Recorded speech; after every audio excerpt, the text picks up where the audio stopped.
Puji nama Tuhan. Hari ini kita kembali akan merenungkan firman Tuhan yang saya mau beri judul Belajar Memaknai Hidup.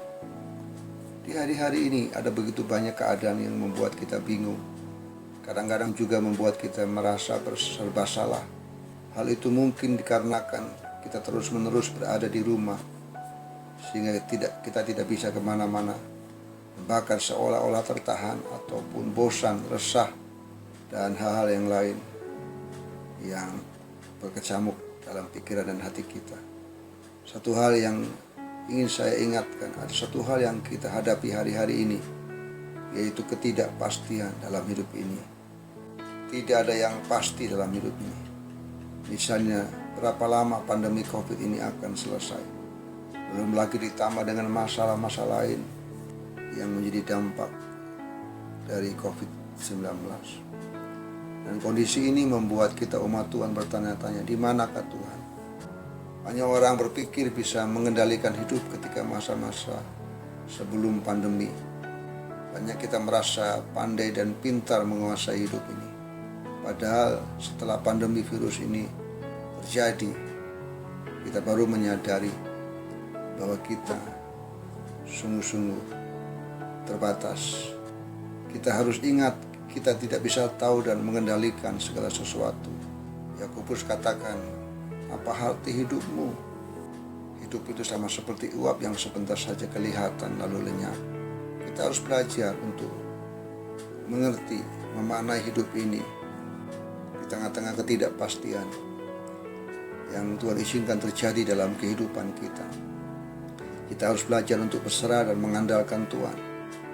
Kita harus mengerti bahwa kita tidak bisa mengandalkan dunia ini. Kita harus belajar untuk terus mengandalkan Tuhan.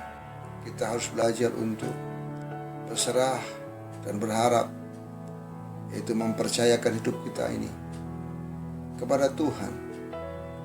Percaya bahwa Tuhan akan terus membawa kita kepada pengharapan yang sungguh-sungguh nyata.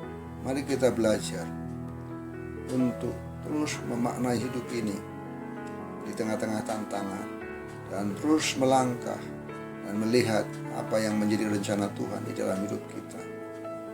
Kita tidak boleh menyerah kepada keadaan.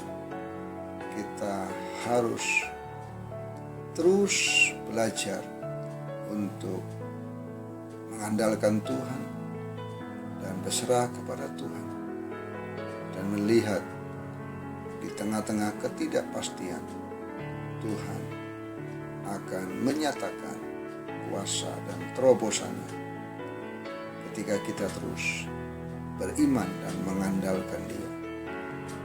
Percayalah, ketika kehidupan kita fokuskan untuk percaya dan berharap kepada Tuhan, ingatlah pengharapan kita di dalam Tuhan tidak pernah akan mengecewakan. Tuhan Yesus memberkati.